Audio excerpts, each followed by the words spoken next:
It's been a while, yeah, and that's because Nigeria sadly has been happening to me in the sense that if you're in the creator business and you're starting from scratch, starting humbly, and particularly with the kind of content I create, talking about politics, leadership, and governance, there's a lot to put into consideration, especially looking at the happenings in recent time. First of all, let me join everyone in being happy concerning the release of the students and teachers of the Orire community in Oyo State. I have a lot of questions concerning that. Yes, when they got kidnapped, I had questions. And now that they have been released, I have questions. And my major question is in the same line. The kidnappers came, kidnapped, and left safely without any security agents intercepting them. They came back to drop the people they kidnapped. They came, dropped them, and went back. No security agents intercepted them.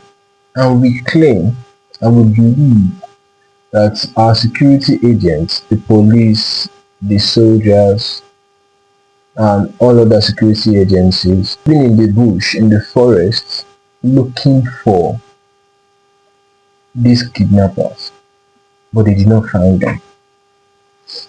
But these guys came out from wherever they were, returned the kids and the teachers, and they went back. And nobody saw them. They weren't caught. There are gray areas to this, and I think Nigerians deserve answers to this, because why would that happen? That says a lot. A few days or hours later, we heard that there are killings up north. That shows that they are very, very strategic with what they are doing. How are these things happening? That's my question. How is it that they're able to come, kidnap, and go? Because remember that the primary duty of the government is the safety, to look into the safety of lives and properties. Primarily, that's the primary duty of government, because every other thing we can get for ourselves. You can get your daily bread yourself, you can go work yourself, get money, buy what you want, do what you want, live where you want, buy the kind of house you want, live where you want. So the primary reason for government, the primary basic need for the government is for us to secure our life. And let me give us a little history. You know that over the years, humans have evolved in how they're able to build a community. We have known about the gatherers and all of the several eras that have happened. How that humans would run away from wild animals, and through that they're able to come about several weapons to guide themselves. So over the years, we formed the concept of government so that they can look into the security of everyone in the community. So if the government of this day cannot secure us, why do we need the government? Of course, I'm not saying that we do not need the government, but if there's a saying that if the purpose of something is unknown, abuse is inevitable. So if the purpose of government, which is security of life and properties, of lives and properties is missing, what's the government doing? So if the kidnappers could come, kidnap, go, and no security agent was able to intercept them, stop them, either while they were coming or while they were going. Yes, we could even say that, oh, you don't want to attack them whilst they are returning the kids and the teachers because they could decide to kill them. Okay, they released them while they were going. Why not attack them? But guess what? We did not hear anything about that. I'm not trying to do this to attack the government directly, but to say to you and I that if we continue to look, this government will continue to, this kind of government will continue to repeat themselves over and over so much that in 10, 15, 20 years time we'll have this kind of government. So what I'm trying to say is not to tell you that this government has failed, but to tell you that if we keep looking and do nothing, we would have this kind of government in 10 years time, in 20 years time, and you and I might become the victims of the issues we'll be having by that time. So the primary reason why I'm having this discussion with you is to say that we need to participate in politics. We need to become our leaders. We need to become our government. We might not have the opportunity to become the president. We might not have the opportunity to become the governor, but we can become the local government chairman. We can become the senator. We can become the House of Representative member, either at the federal level or at the state level. You can become the councillor.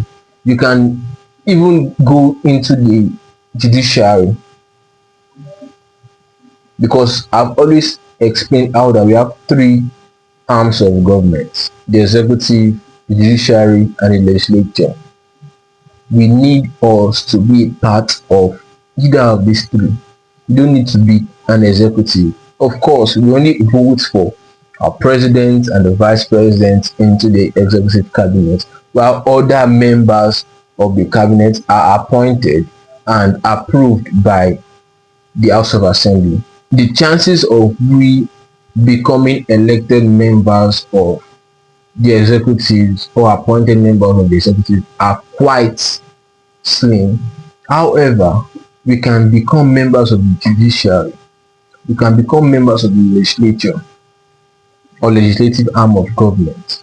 So my call to us today is to look into how we can become a part of the government at any level. Just choose to become one, because these persons who are in power today in either of the arms of government weren't there quite a number of years ago. They won't be there in the next 10 or 15 years. Yes, they might decide who will become the next whoever, and that is going to happen because we choose to fold our hands and look. I've always said this almost in every of my videos. We shouldn't fold our hands and look. That's the major reason for this channel. We ought not to fold our hands and look. We should participate in what is going to become the society would be in the next 15 or 20 years. You might not have to contest in the next election. Of course, the election cycle, the schedule of the election has gone past you being able to, or you and I who have not picked the a form to contest for any position in 2027 has passed. So we might not be able to contest in the next election in 2027, but we should decide that one way or the other we are going to participate in the leadership of our communities. Because without this, okay, imagine if we leave it to others to lead, the only thing we are going to do is to continue talking about it. We're now going to start doing. Of course, I've started my own part in lecturing you on what we can do. And what we can do is to decide to participate. That's the first step. And one of the ways to decide to participate is to get your PVC. The PVC registration is yet to end. The INEC has added more days to the registration date. So please go and get registered. That's the list. Of course, a lot of persons are saying that your vote will not count. I've explained that in a lot of videos. Your vote can count and will count if 70% or more registered voters go out to vote. It will be difficult for whoever wants to read to read. They can only decide to read the election when we have less than 20% of registered voters go out to vote. So when we have 70% plus registered voters go out to vote, it will be very, very difficult. So go get your PVC and decide to vote.